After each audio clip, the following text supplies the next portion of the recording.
Hello all, good afternoon. All of you who are attending this session have already given the prelims examination and you are waiting for the results.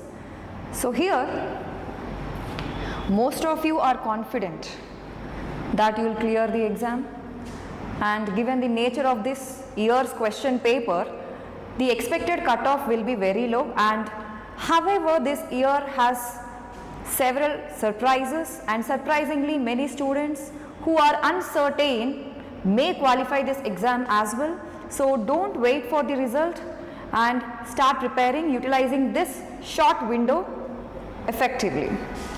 So before starting, let me share you some common issues that students face just before the result in the time period between the exam and the result. So here the first major issue is over analyzing the paper. So the students, they spend several days counting their scores or discussing multiple keys or feeling worrying about the difficult questions as to which question I answered, this or that. So here it increases your anxiety and nothing but. You cannot control the outcome, right? So avoid over analyzing the paper. And next major thing is that underestimate the performance. So here during this period, the students, they remember those questions which got them wrong, which they got wrong. They do not remember the questions, the number of questions they have answered correct. So they assume failure based on few mistakes. So avoid that. Next, there are students who are overconfident. So they believe that somehow we'll clear the exam, and there are students who are underconfident, so they are uncertain, so they believe that we will not clear the exam. In both of the cases, they stop studying. So avoid that mistake, utilize the time effectively, and those students who start mains preparation early, they have an edge over other students who delay the preparation. Next, emotional highs and lows are very common in this preparation, especially in this short window, in this short period of time. So little emotions are the greater captains of our lives. One day you feel that you will succeed, on the next day you will feel that you will be a failure. So win over these emotions. The one solution to handle these emotions is consistency in the preparation. Maintain proper consistency to beat these short-term emotional fluctuations, and rather than motivation, discipline keeps you in line with the preparation. It can help you beat over these emotional highs and lows. And next major challenge is the fact is that you cannot control the outcome. The result depends on your performance and also the performance of thousands of students out there. So stop waiting for the result and start preparing. Okay, fine. Now you have cleared the exam. After the prelims result, you have cleared the exam. So what are the common issues faced by the students? Clearing prelims is a first milestone, and several students face difficulty in the next phase of the examination, that is mains, especially with respect to optional. So here, based on that, we can classify the successful aspirants into two major branches. So one who are expecting to clear the exam, and the other who clears the exam unexpectedly. So those who are expecting to clear the exam, they will have a clear blueprint. So they might have started preparation, they will have a clear study plan and they are into preparation. And those who did not expect a positive result, they are not prepared. So majority of the aspirants who did not expect a positive result will waste time waiting for the result. And because of that, they are overexcited, which leads to poor time management. In this poor time management, they misprioritize the optional. They prioritize more on GS and essay. They give more focus to GS and essay, considering that there are 4 GS papers, right? So here they lack prioritization, they lack planning. Especially with respect to optional, we can classify the successful aspirants into beginners and veterans.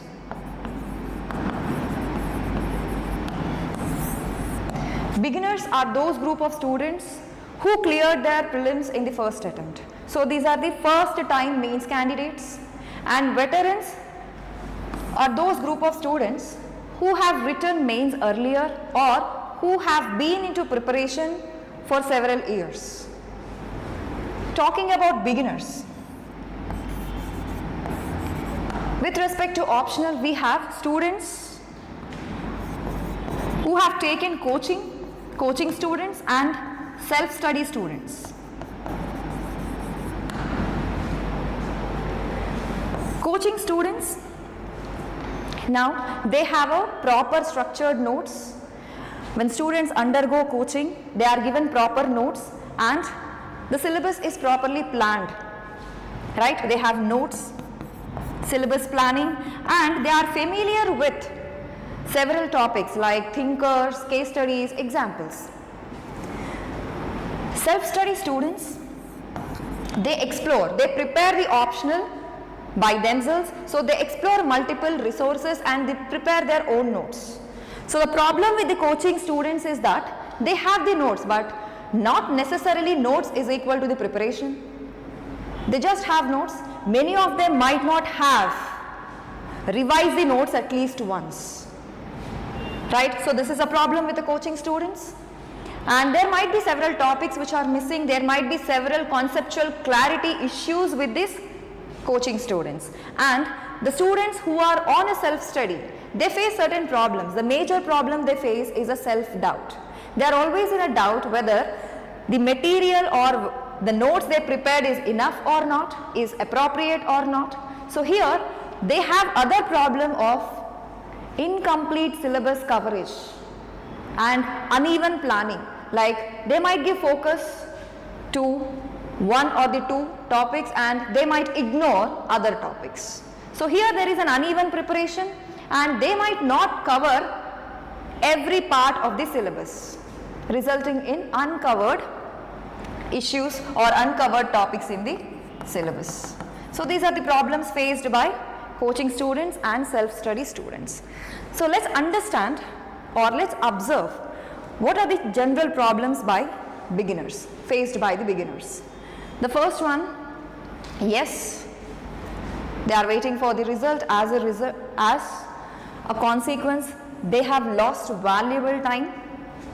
Next, they are overexcited. So what to plan, what to study. So in this confusion, they might not properly manage their time and the study plan, and prioritization of GS and essay. So here they focus more on GS and essay, although the optional decides your rank, although the optional gives you, it is scoring for 500 marks, because they believe that GS has 4 papers, so we can score more in GS. So let's take the math, let's check out the math. Yes, GS has 4 papers, right? GS1, GS2, GS3 and GS4, along with that essay. So here each paper scores for 250 marks. So what is the average score of these GS papers for an average topper? To become a topper, to be in the list, what is the average score of all these GS papers? It is approximately between 85 to 110. The score varies between 85 to 110. So this is the average score of the GS papers for an average topper. So the total score in the mains for an average topper is approximately like 850 to 950.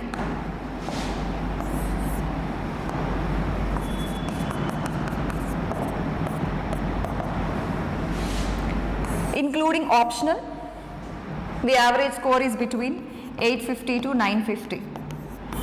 This is a main score of an average topper. So here in the GS papers you can score at an average of 350 to 450. Consider essay you have scored a minimum of 100. So rest of the score is coming from optional.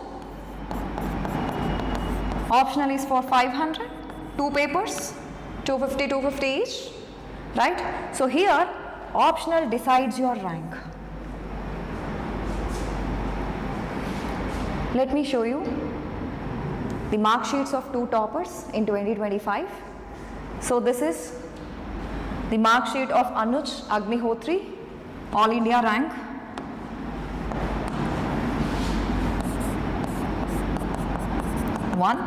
And this is the mark sheet of Aniket Ranjan, All India rank 48. Just look at their GS scores. GS1, GS2, 127, 3, 103,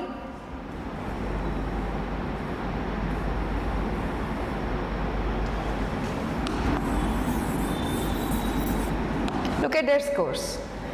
GS1, GS2, GS3 and GS4 along with that essay.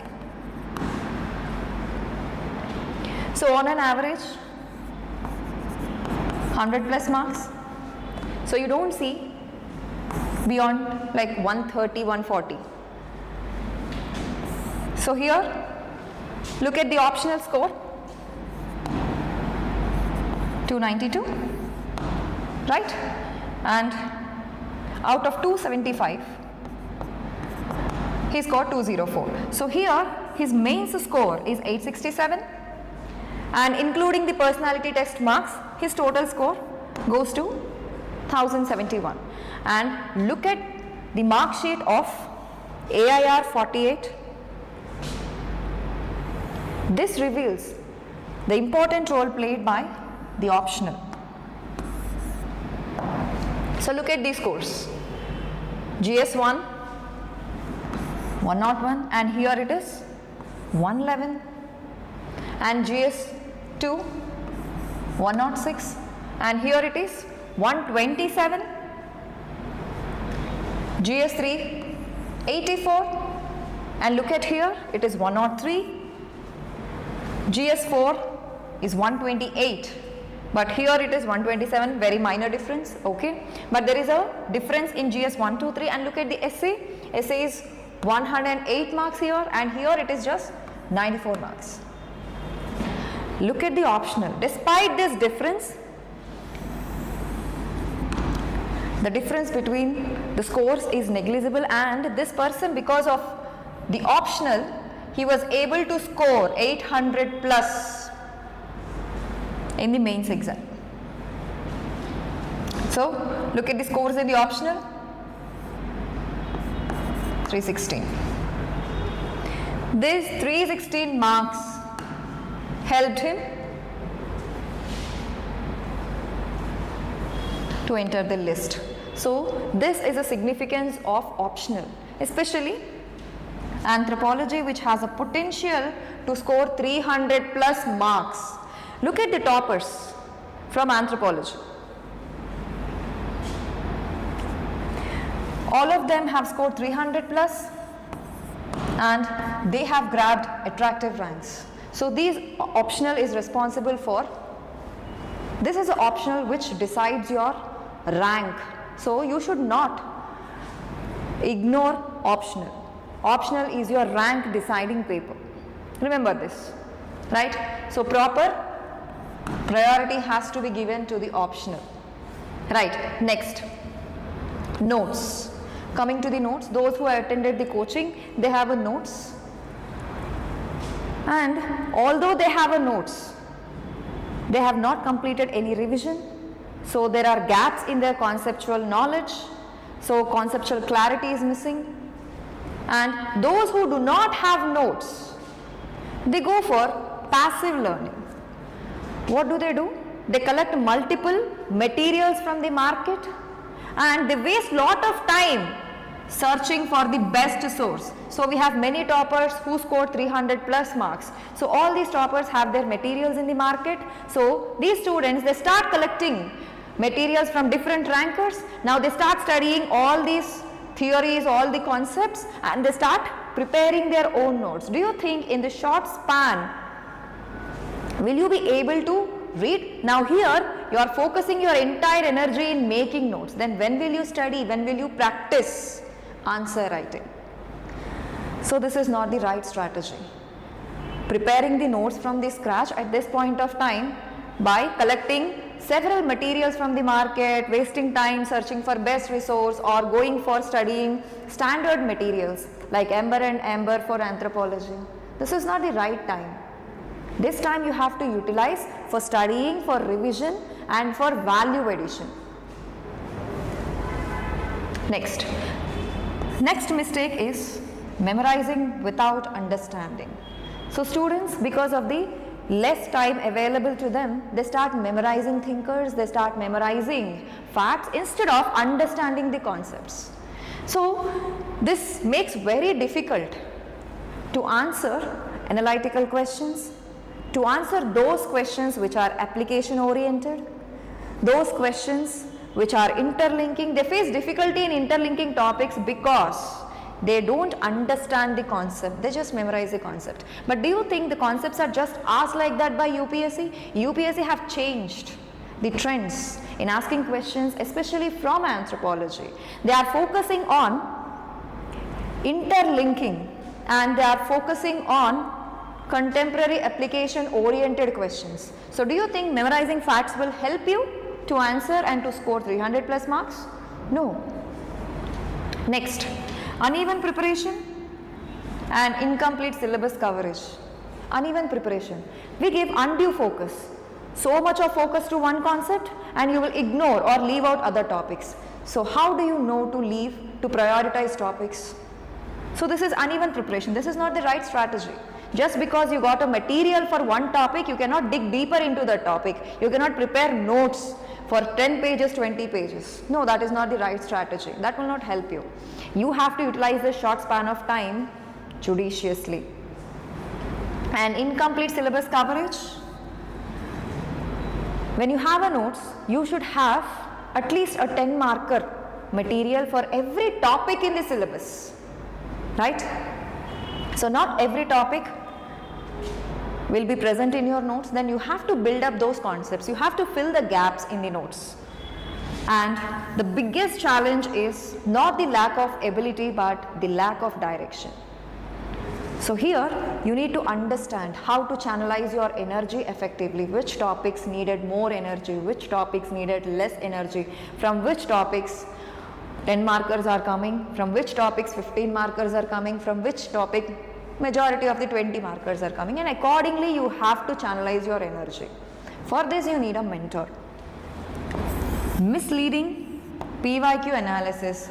Most of the students, they leave PYQs. Their focus is to complete the syllabus, their focus is to make a short notes, their focus is to complete the notes and fill the gaps. But here they'll forget PYQs.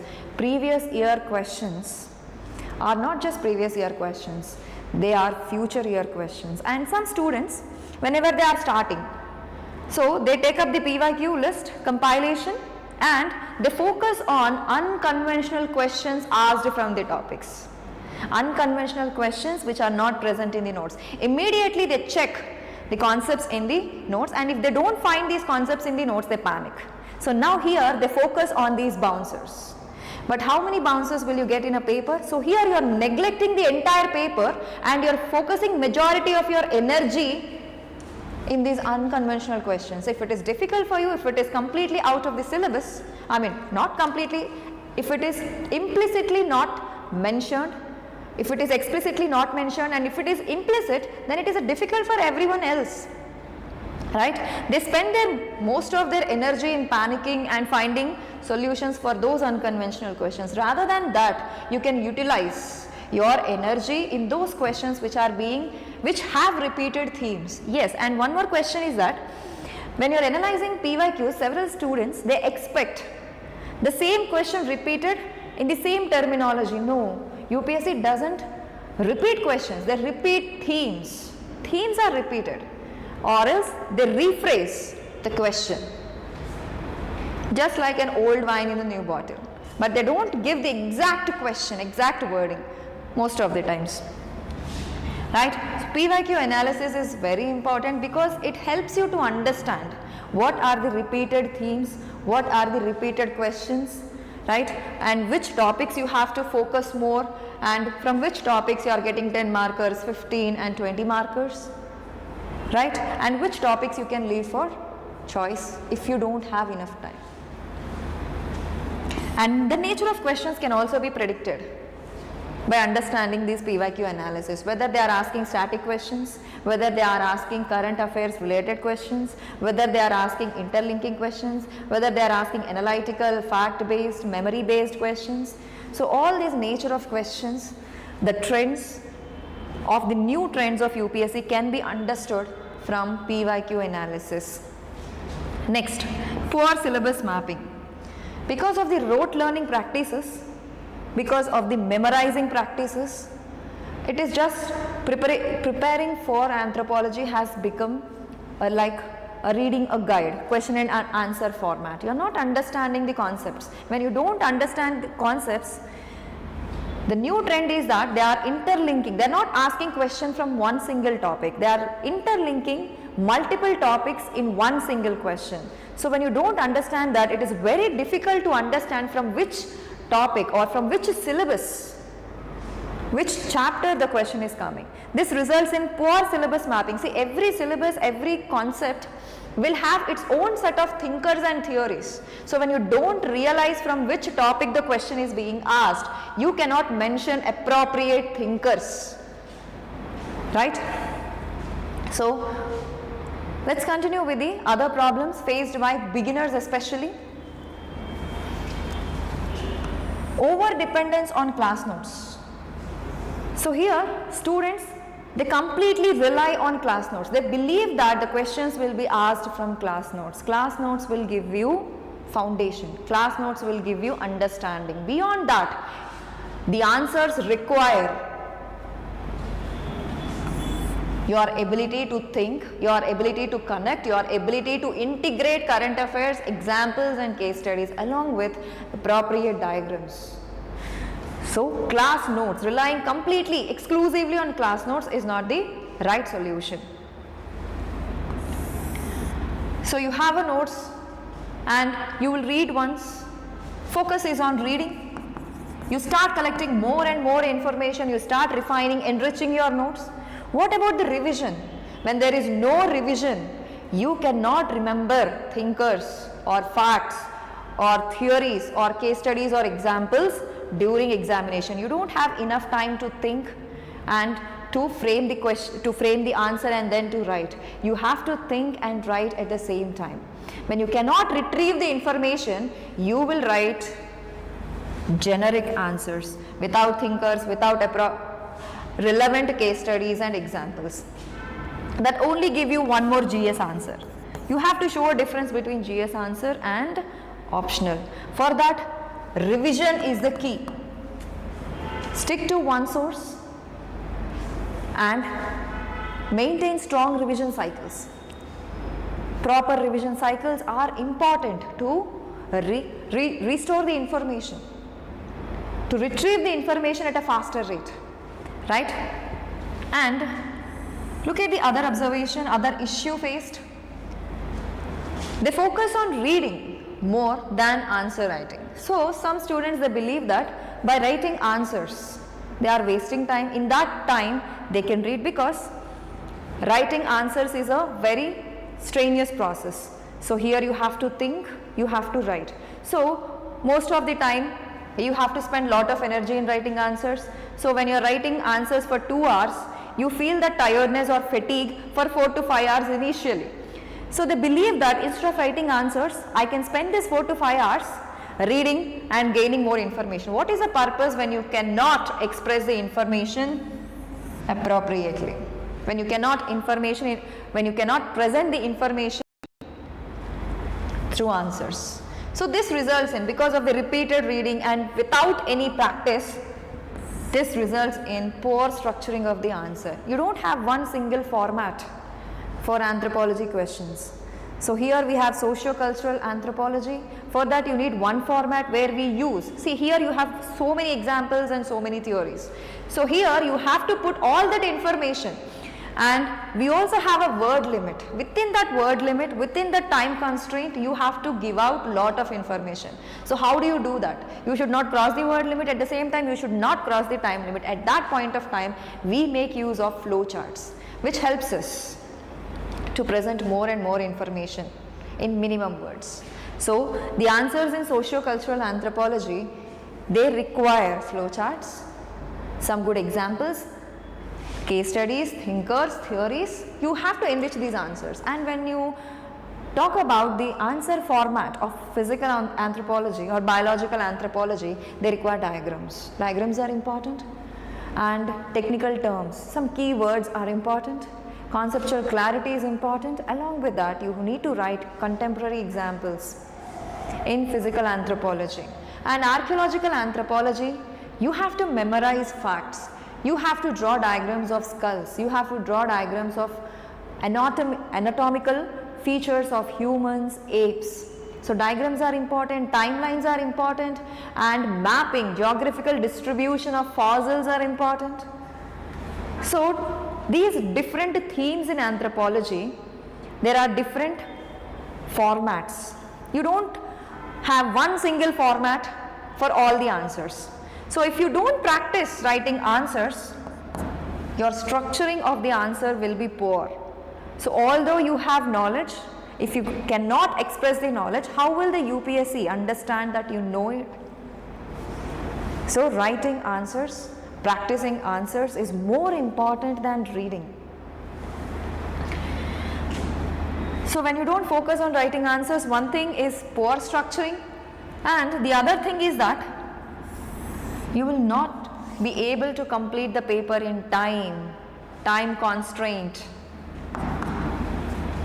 You believe that my writing speed is very high, I can complete the paper. No, it's not.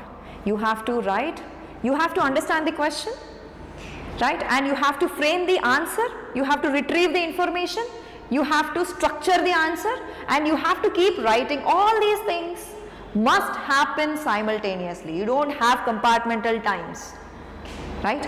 So in this speed, you will commit spelling mistakes, very silly spelling mistakes, and also you will scribble. Your handwriting will be horrible if you start doing all these things at the same time, thinking, writing, right? So practicing is very important. Yes, word limit. You have to maintain the word limit, and sometimes in that speed, in that hastiness, in that anxiety, we don't read the question properly. We write whatever we know. We just take one keyword.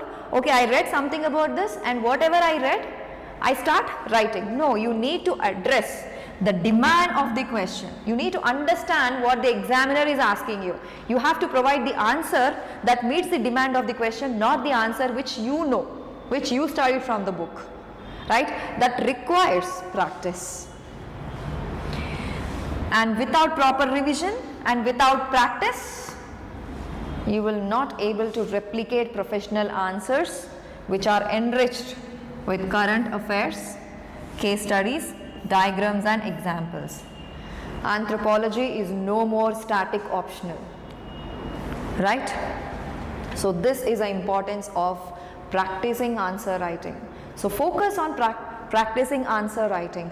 Don't just blindly read. Don't collect information. Practice presenting the information within the time and word constraints, right? Right. So these are the major issues generally faced by the beginners who cracked prelims for the first time and they are struggling with the optional. Now let's understand what are the issues faced by veterans. So veterans are the group of students who have written mains earlier and who have been in this preparation cycle for over several years. So they are well aware of the syllabus, especially with respect to optional. But one issue with these people is overconfident. So they believe that the past preparation is enough. We have already prepared once or twice, so this preparation is enough to write the exam. So with that belief, they do not update their notes. They do not enrich their notes with current affairs, with relevant examples. As a result, what happens? They keep writing, they keep relying on outdated examples and case studies, right? And they carry forward the old mistakes without any significant improvements. So this is a problem with veterans. This is a problem faced by the veterans. And again, see, they don't change the method. They keep doing it again and again, the same method again and again. It will not give you different results. You have to change the method. You need to identify what are the mistakes and you need to correct those mistakes. If you cannot, then you have to take the help of the mentors. There might be burnout due to repeated preparation cycles, and as a result, they might not enrich their notes, or they might not understand their mistakes. Next, excessive perfectionism. They are into more perfect. So here they focus on refining their notes more instead of writing answers. They keep on refining their notes, they keep on enriching the notes, and they give less importance for answer writing. Again, this is a great setback for veterans. And during this process, self-doubt. They carry self-doubt all through this process. Whether, what if the same mistake I did? What if I fail again? So here you have to shed the self-doubt, provided you should know the direction as to whether you are going right or wrong. First you need to identify what is right, what is a mistake you did in the previous attempt and how you should correct. Once you understand this, once you take the guidance, if you are not able to find out your mistakes, then take the guidance from a mentor, and then eventually your self-doubt will die because you are going in a right path. You are convincing that these are the mistakes I did in the past and now I am improving. When there is action, there is no self-doubt. Next, and veterans, they face difficulty to evolving trends of UPSC questions. UPSC no more asks static questions. They are testing the analytical ability of the students, and also they are asking questions which solve contemporary issues. So to answer such questions, you need to have analytical mentality, you need to have interlinking mentality rather than just strictly studying chapter wise, question by question. So we have seen the common issues faced by both beginners and the veterans, by the students who have already taken coaching and by the students who have a self-preparation with the optional. So what is the solution? Mentorship. So here we are offering mentorship program for Anthropology Optional with a customized or a tailored strategy based on your level of understanding and based on your level of preparation. For veterans, the focus is on completing the syllabus quickly. So here they have to complete the syllabus, fill the gaps in the notes and the conceptual clarity as well in time.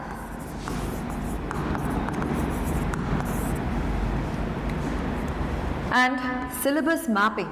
So here we'll have a practice of PYQs, and the major obstacle by the students is that to identify from which topic the question is being asked. When you identify from which topic, then you can write. Accordingly, you can mention the thinkers or the theories in the topic. So, the next priority is syllabus mapping and prioritizing.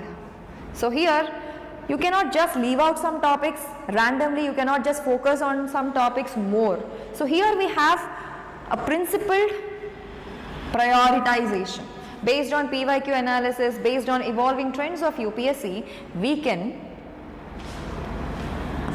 estimate the questions. So, we can estimate the themes that can be asked in the exam, and accordingly we prioritize the topics. So, few topics require more attention because most of the topics, some topics have more 15 and 20 markers. For the topics you can spend more time, and for those topics where no question has been asked in the last 5 years, you can give less amount of time.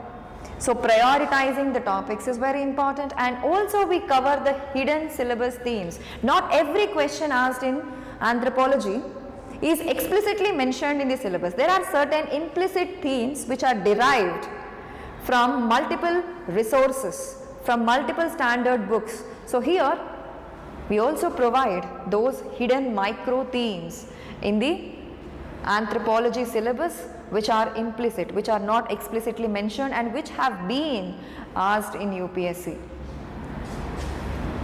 We plan strong revision cycles. I told you the importance of revision to retain the information. When you don't retain the information, just like if information goes like a passing cloud, what is the use of it? What is the proof that you know this information? Only when you present the information. So, to present the information, right information at the right time, you need a revision. Revision is more important than reading, right? So, here we plan strong revision cycles and practicing answer writing every day. So, here we make answer writing a practice, a habit of every day, so that eventually you will understand your conceptual understanding, you will understand how to structure the answer. Answer is not just like intro, body and conclusion, there is more to it. If everyone divide the answer into intro, body and conclusion, everyone will score the marks. But there are certain things which are hidden in the answers, right? Which you will discover through practice and which we will help you to estimate, to analyze and to correct, right? So, this is the plan for beginners and for veterans. We help you to identify and correct the past mistakes. This is very important. Identifying the mistakes. So, here you will improve on the previous mistakes and this helps you to boost your scores. Most important, value addition. We provide value addition in terms of current affairs, in terms of examples, contemporary examples, in terms of contemporary case studies. Here, so we help them to write concise, high quality and relevant answers within the word and time limits. Concise way and high quality answers and which meets the demand of the UPSC as well. You need to write relevant answers, not answers that you know. We also help veterans to adapt to the changing trends of UPSC, to the evolving trends in the questions. So, this is a mentorship program. These are the aims of the mentorship program, and the details and technicalities will be designed based on the preparation level of the aspirants, whether they are beginners or veterans. So, here this strategy will be tailored. Right, now look at the PYQ analysis. So, I told you previous year questions are no more previous year questions, they are future year questions. Although you may not get the same question with the same wording, but the themes are repeated. So, look at this 2023 paper. This is 2024 and 2025. 2023. Look at this question.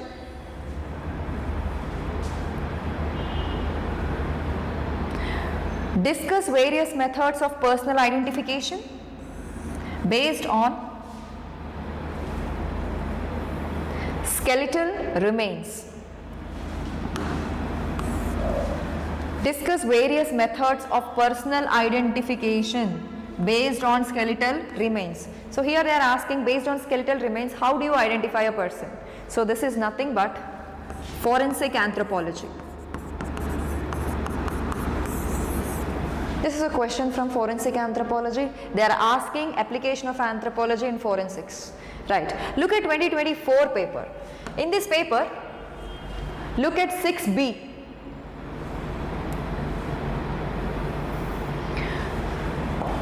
Discuss the applications of forensic anthropology with suitable examples. Right? In 2023, they asked about the applications of anthropology in forensics.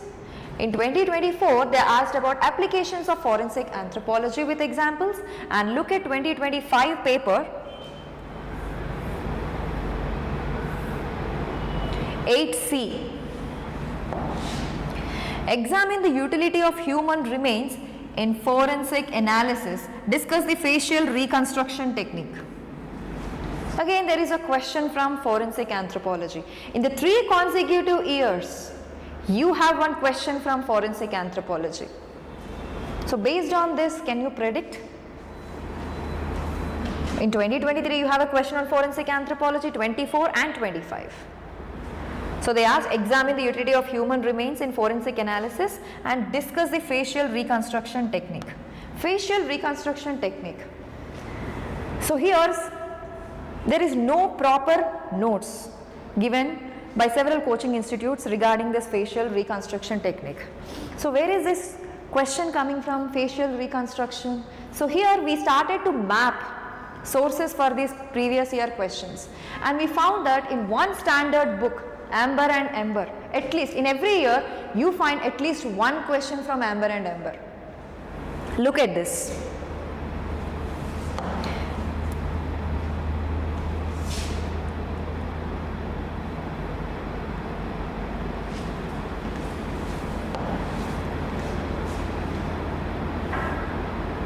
Facial reconstruction. So this was given in a box, side box, in Amber and Ember standard book. The same question was asked by UPSC, utility of human remains and facial reconstruction. Right, okay. Let's look at other analysis. So these are the repetitive themes. Forensic anthropology is a repetitive theme in the last 3 years. And look at this paper, 2023 and 2025.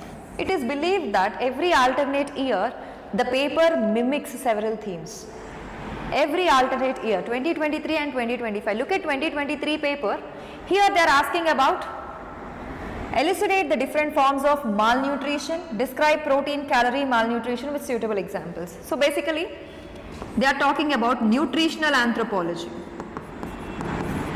It's a question from nutritional anthropology, application of anthropology in nutrition. And look at this theme. What is hominization process? What is hominization process? Discuss the major trends in human evolution. Basically they are asking about human evolution. Hominization process is nothing but evolution of humans. So here they are asking about human evolution with the suitable examples, right? One question is from nutritional anthropology, one question is from human evolution theories, basically they are asking. Next question, look at this question. How did Clifford Geertz look at religion? So basically they are focusing on one thinker, Clifford Geertz. They are asking about his perspective on religion, right? Now see the themes in 2025 paper.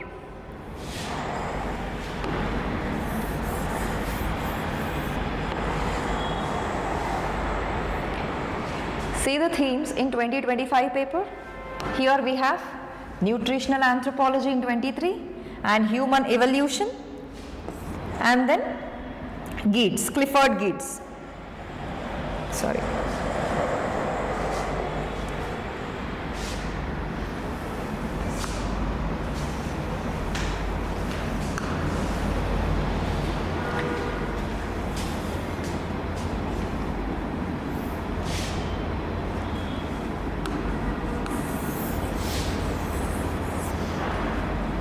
And then Clifford Geats.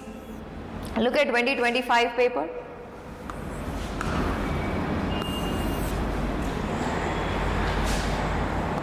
Look at this question. Critically discuss the centrality of African continent in the narrative of human evolution. Okay, fine. Again they are asking about theories of human evolution. See, the wording is not exact, but look at the theme. They are asking about human evolution in 2025. Again, look at these two questions. Compare and contrast the symbolic approaches of Clifford Geats and Victor Turner. Of course, the question is different, but here you can see a repetitive thinker. Here they are asking about Geats' perspective on religion, and here they are asking about difference between Geats' perspective and Turner's perspective.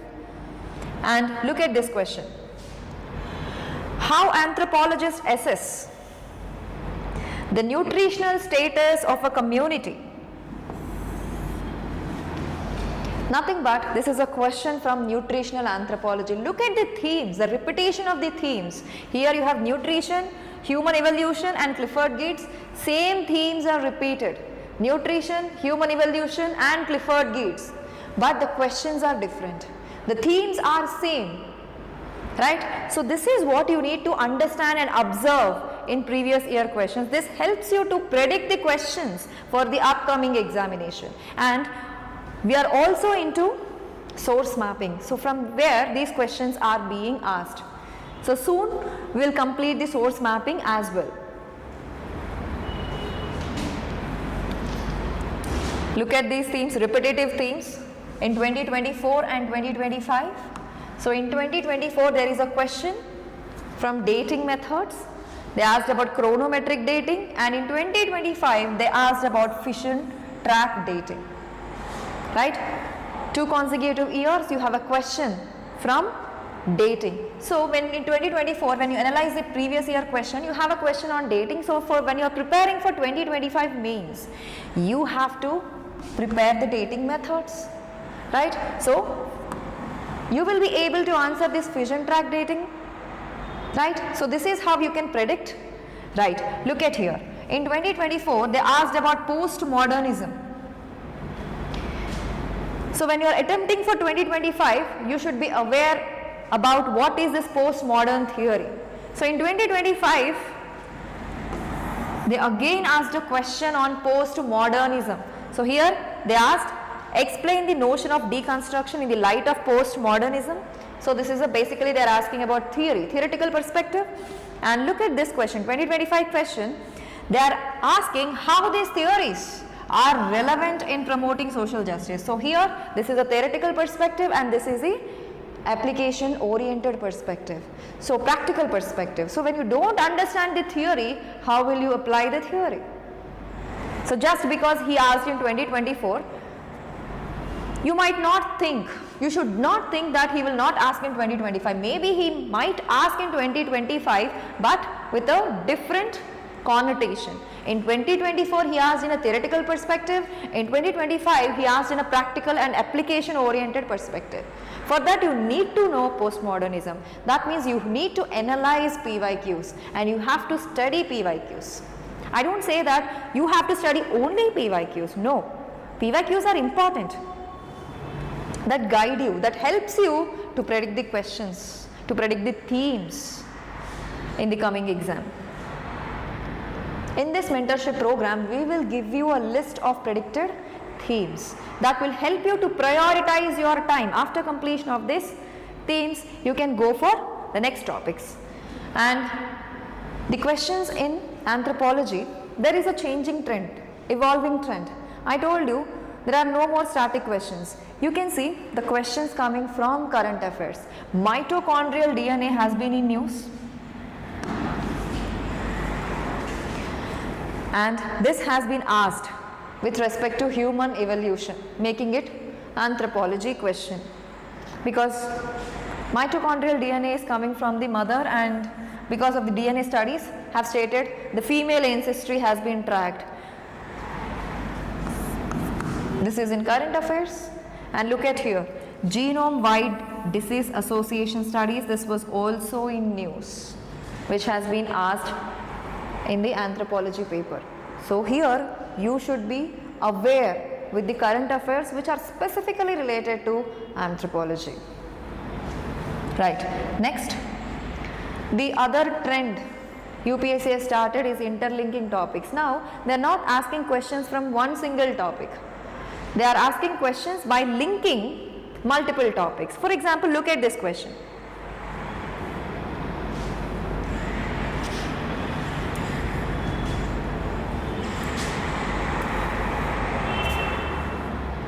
So here they are asking to differentiate between pedigree and genealogical analysis. Pedigree analysis we study in chapter 9. Genealogical analysis, this is a important tool of data collection that we study in chapter 8. So here they are interlinking two different topics, right? And look at here.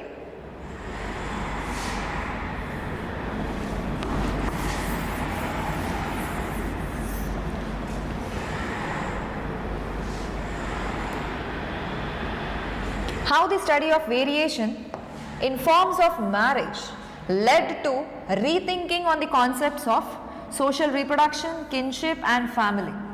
Marriage we study in chapter 2.3, kinship 2.5, family 2.4.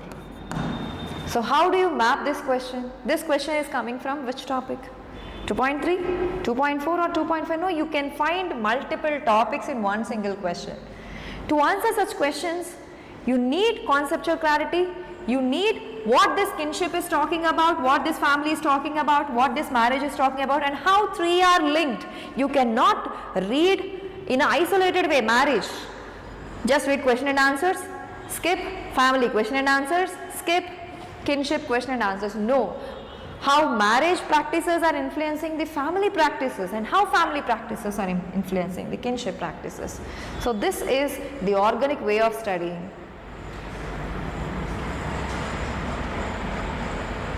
Application oriented questions is a new trend. Look at this question. This is asked in 2025. So here, critically examine James Fraser's theory of evolutionism. James Fraser's theory of evolutionism was a conceptual, it was a theory basically, theoretical concept. They are asking about his theory, and they did not stop here. UPSC asked about the place of religion in modernity. What is the place of religion in modernity? So according to Fraser's theory, there was magic was replaced by religion, and religion was replaced by science. So this is a theory. So here they improvised. They asked you what is the place of religion in modernity. In this modern world, what is the place of religion? That you have to, you should be able to think. See, when Fraser said magic replaced religion, replaced science. So today we have science, and did science completely replace religion today? No. So we have religion on one side and science on the other side. Both are coexisting. This is not what James Fraser said. This is what we know. Right? Both religion and science are coexisting. Does the religion have the same role? Does the religion lead the society? We do. We rule according to religion. We have occupations according to the religion. No. The religion is not leading the society. The religion is not completely replaced. The religion is not leading the society as well. So here both religion and science are coexisting, and there is a change in the religion. With that change they are coexisting. This is what you have to think from the contemporary times, what you are observing, and you have to present the answer. And look at this question. Postmodernism. So here they asked, so in the syllabus we have about postmodernism. What is a theory? Who proposed the theory? What are the criticisms of this theory? That's it. And what about the rest? How it helps in promoting social justice? This is not mentioned in the syllabus. That doesn't mean it is out of syllabus. It is an extension to the syllabus. It is implicit in the syllabus. So here you need to apply how, when you know the postmodernism theory, you need to understand how this theory, you need to apply how this theory is promoting social justice. Right? Next. So let's look into some resources or sources which have a unique questions which are not mentioned in the syllabus. For example, facial reconstruction, it is directly asked from Ember and Ember. Look at this question. This is 2025 paper. They asked about evidence of food production and domestication of animals. Evidence of food production. So basically they are asking about food production theories, which is not explicitly mentioned in the syllabus. But the question is coming from Amber and Amber, standard book. So when you have the knowledge of this, you can mention the appropriate theories, thinkers and write.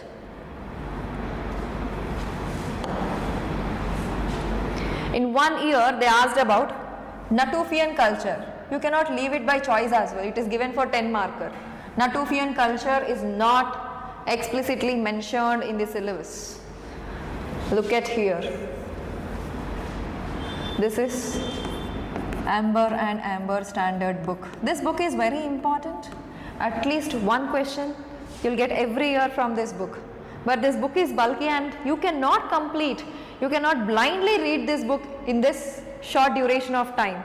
For that, I will provide you some important topics from this Amber and Amber so that you can save some time.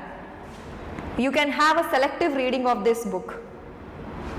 Even Sapir-Whorf hypothesis. This was also not mentioned in the syllabus explicitly. But this book has Sapir and Whorf hypothesis, especially IGNOU.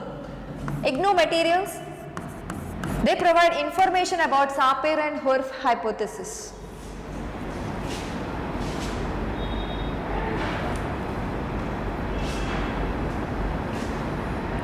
And look at these questions. Right. See the other trend, other major trend of this. In 2022, there was a question on proto-history of Gujarat. Look at this question.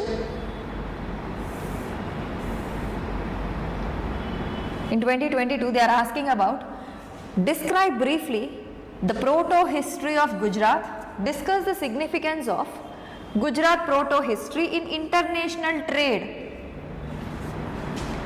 What is proto-history? Right, nothing but IVC. So basically they are asking the significance of IVC site in Gujarat which plays a major role in international trade, right? And in 2024, look at this question. Right. We have one more question. Okay, we missed it.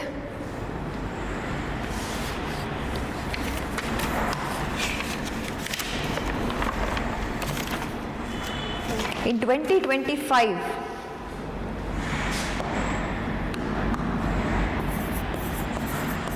they asked about Lothal, significance or Lothal in international trade. This is a question in 2025.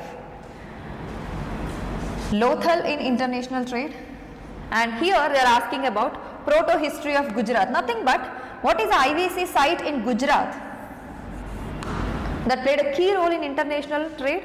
Lothal. The same question, but they rephrased it. Proto-history of Gujarat is nothing but they are talking about IVC site of Gujarat, which is important for international trade. That is nothing but Lothal. The same question has been rephrased, and look at this question.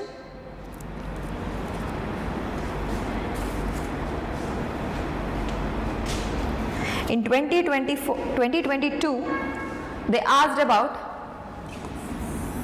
Indigenization of Christianity in India. 2022. Indigenization of Christianity in India.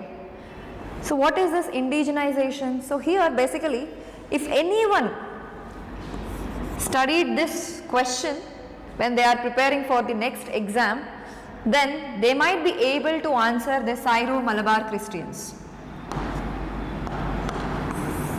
Syro-Malabar Christians not mentioned explicitly in the syllabus. This is paper 2.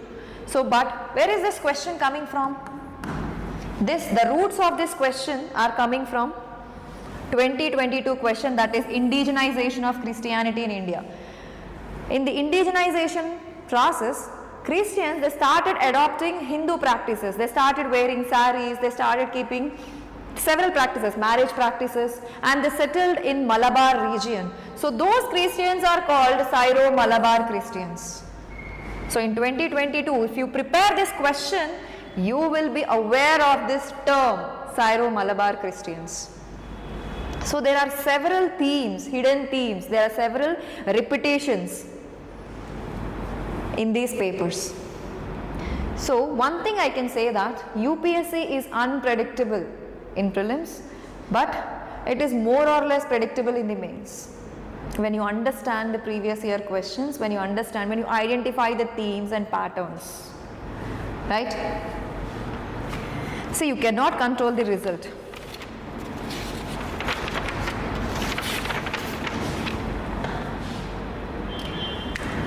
So we are also offering the test series. Those who take the test series, mentorship is also provided in the test series, or if you want to take mentorship separately, you can go for mentorship as you wish. So talking about the test series, here we have 6+2 test.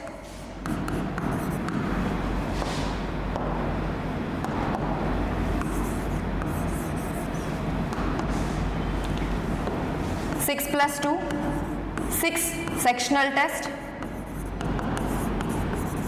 and 2 FLTs, full length test, 4 tests in paper 1 and 2 tests in paper 2 and 2 FLTs. You have paper 1, paper 2. Starts from June 21st, and you have one final full length test just 1 week before your exam on August 14th. So these are the details. So for more details, please contact the office. Thank you. Any more questions? So look at this. So these are the 13 years marks wise analysis starting from 2013 to 2025. So here it helps you to understand from which topic you are getting more 10 markers. See, this is not completely foolproof because UPSC has been changing the trends, but this will help you to some extent to prioritize. So from which topics you are getting, from this topic you are getting more 10 markers, or from this topic 1.8. You are getting more questions. This helps you to analyze. PYQ analysis is very important to track your preparation, whether it is in the right progress or not, to judiciously plan your preparation and look at the trends. Look at this chapter 8.2 in paper 2. In the last 10 years, you don't have any question, but in 2025 there was one question asked about the tribe nation state, and look at here, in the last 3 years you don't have any question, but one question asked about ethnicity due to the conflict between Kukis and Métis in Manipur. So that is a major reason why these questions have been asked after a long break. So this is how you can analyze, and look at here, from 3.1 you only have 10 markers. No 15 and 20 markers, so you can utilize your preparation, or you can channelize your preparation in such a way that you prepare the concepts for 10 markers. Right. So any more questions?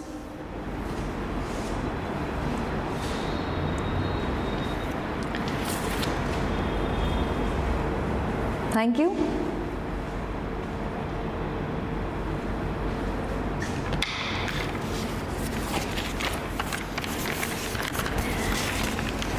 For more details, please contact the office.